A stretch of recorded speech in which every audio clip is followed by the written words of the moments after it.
This year I'm doing something a little different. I wrote a book based on this particular case, and it was one of the most intense cases that my team and I had the privilege of being able to work on.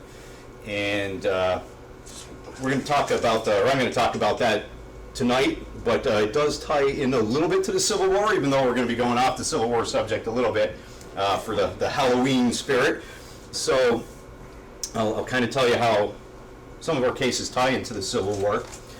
I'm the director of the Pennsylvania Paranormal Association, and we're a resolution team. That means we take requests from people who want to find out what's going on at their house. They believe they have a haunting, and they want to know why the particular type of activity is occurring, and they want it stopped.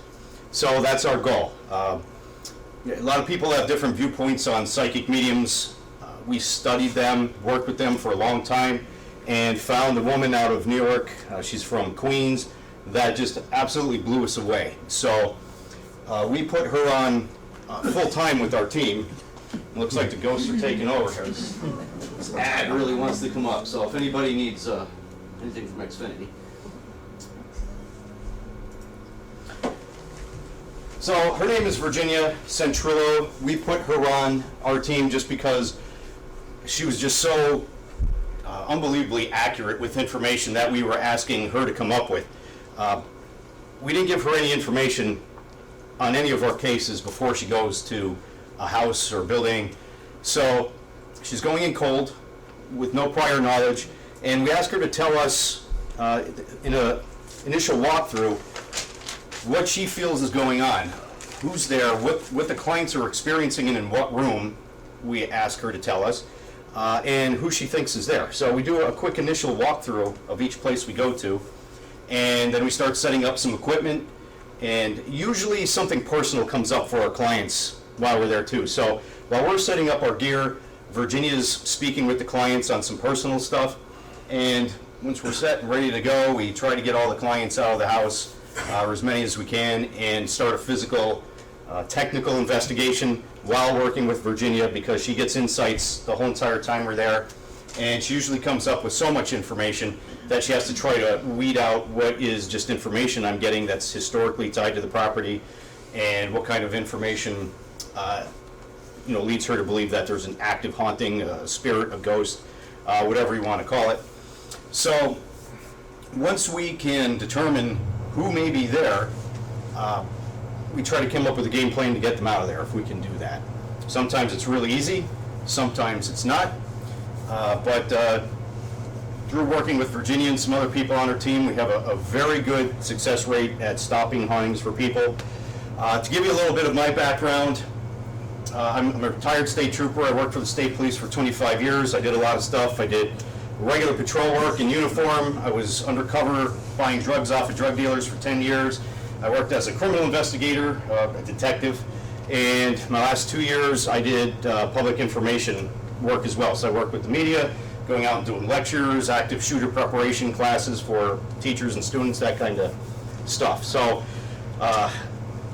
this is fun compared to the active shooter stuff. We're still, even to this day, wondering if they had any activity. They weren't really saying one way or another. If they were, they talked to the lady next door and reported seeing a lot of activity in the house when it was all locked up and nobody was home. So they were seeing stuff, just not reporting it in their side of the house. So we're not sure if anything went on there or not. But this case we did in 2010. And it turned out to be one of our most relentless hauntings. It was not easy to stop. And I'll get into a little bit of how the living actually affect the type of activity at places, and how they are semi-responsible for stopping some type of what we call attachments if a spirit becomes attached to a particular type of person. This case dealt with voodoo and ghosts and a dark entity, I'll call it. I don't want to say demon, wasn't really a demon, but a darker entity. And the dad kind of did some seedy stuff in his life, including his business practices. He was a really, really nice guy, but really kind of seedy. And that kind of led to an attachment taking place with him. So I'll explain that also as we go here, but I have some physical evidence that I want to show you guys as well, and you can take a look at it, see what you think. This was, for me, the most physically active case that I've ever been involved in. During the introduction, I've done over 200 resolution cases. They're not even cases for fun. They're cases where people called for help. And typically people see like maybe a shadow or they hear something. Every once in a while there'll be like maybe a door will open or shut, something like that. There's not a lot of physical stuff going on. This house proved to be the exception for all the other cases we did. It became known as the Upper Darby Poltergeist. Poltergeist means noisy ghost in German, and it's where you have a lot of physical activity taking place. And I'm going to jump back over here every now and then to get through some of the slides. So when we first get a case, we get investigation requests from online. And this is the actual investigation. It's a photocopy of the actual report that came in. And I start looking as soon as we get these for different things to see if anything stands out. And a couple things did for me on this case. The first thing, it came in at 11:47 at night.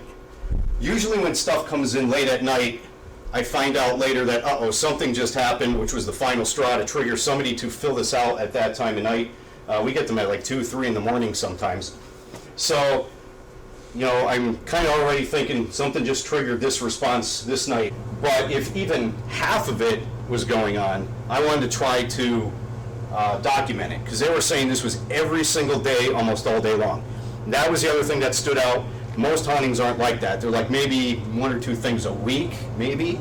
Unless you're a psychic medium or psychically open, you might see a ghost every day or something, but these people really weren't.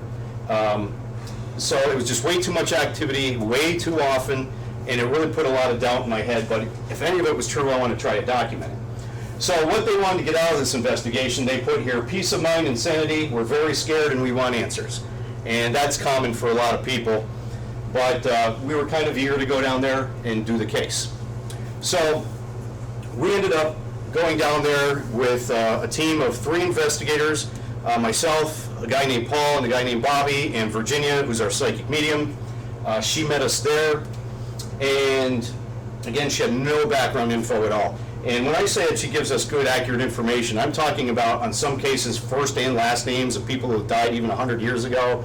And we have a research team that, if the clients can't validate any of the information, we research it to try to put those names at the property somehow and back up our info. And 9 out of 10 times, we always find what she's talking about, or the clients say, yeah, she's right.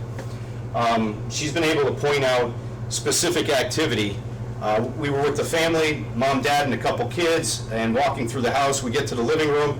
She turns to the dad and said, were you sitting in that chair and someone actually came over and you felt them tug on your ear? And he's like, how did you know that? That was like, 2 years ago. And he's like, but yeah, that happened. And, she's able to point out specific activity of what's going on for people. So she's just been so accurate. Again, being a skeptic, kind of objective guy, we decided to keep her because she was just so good. So before I get into some of the other stuff, I'll give you a little background of our walkthrough. So Virginia comes in, and the kids, we're out of the house now. We got the kids out of the house.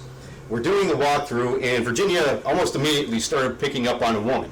And she felt she was the mom of a now mentally handicapped boy who was now still mentally handicapped but an adult. And she felt that this woman's husband went to World War II, got killed, never came back, and she was left to raise this boy into adulthood by herself. So Virginia felt she was extremely bitter. She was angry at everybody, angry at God, the world, everybody, and did not like kids. And she had 5 of them in the house now making a lot of noise, and she felt that was part of some of the disruption going on there.